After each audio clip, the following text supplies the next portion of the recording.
Ramirez, chairman of the Friends of the Border Patrol, a citizens group supporting Border Patrol agents.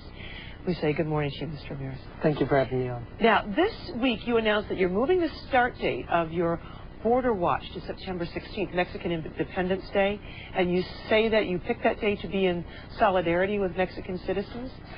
Absolutely. The big reason that we picked that date was because we feel that with Friends of the Border Patrol, that the people of Mexico have long been exploited and enslaved by their own government, and it's really an opportunity for Mexican citizens that are residing here illegally and in Mexico to tell their government it's time to finally reform it, rather than keep their nation institutionalized under an old feudal system that was installed.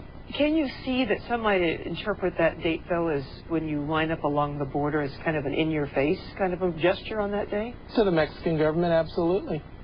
But not to the people? No, not to the people, because, of course, we're very sensitive to that issue. I'm a third-generation American of Mexican ancestry, so I understand that issue personally. There is another group, the Minutemen, who also have, as citizen volunteers, decided to patrol the border. They did it in Arizona a couple months ago, and they plan in, I believe, August to get to the San Diego border with Mexico. Your group is not affiliated with them? No, in fact, that group just announced they were dropping out.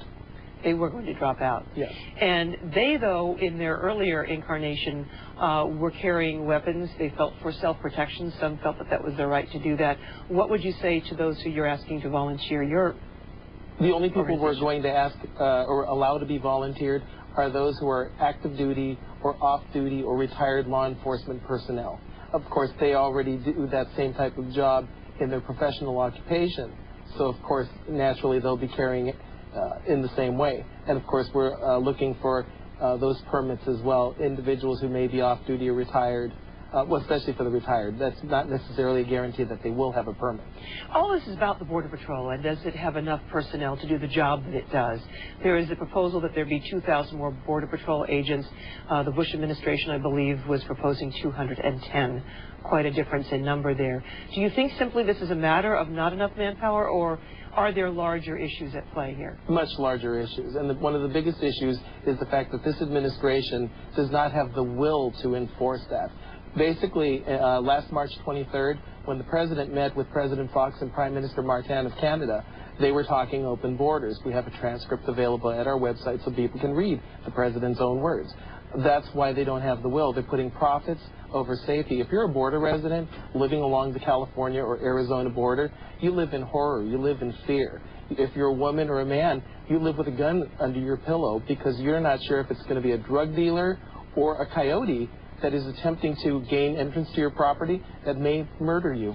Let's talk about the borders and talk about Governor Schwarzenegger, who has changed his words on the border that they should be more secure. Earlier this month, Governor Arnold Schwarzenegger appeared on the O'Reilly Factor, where he said this: I think anything you do illegal is not good. I think that the federal government should be obviously much tougher and have much more border patrols available so that we can secure the borders.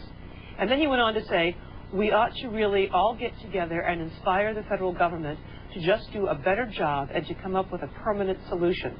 And the permanent solution is to maybe increase the amount of Mexicans that can come across the border, or aliens that can, immigrants that can come to America and work. A lot of issues going on in the governor's statement there. Talking about more from the federal government. Do you think this lies with the federal government?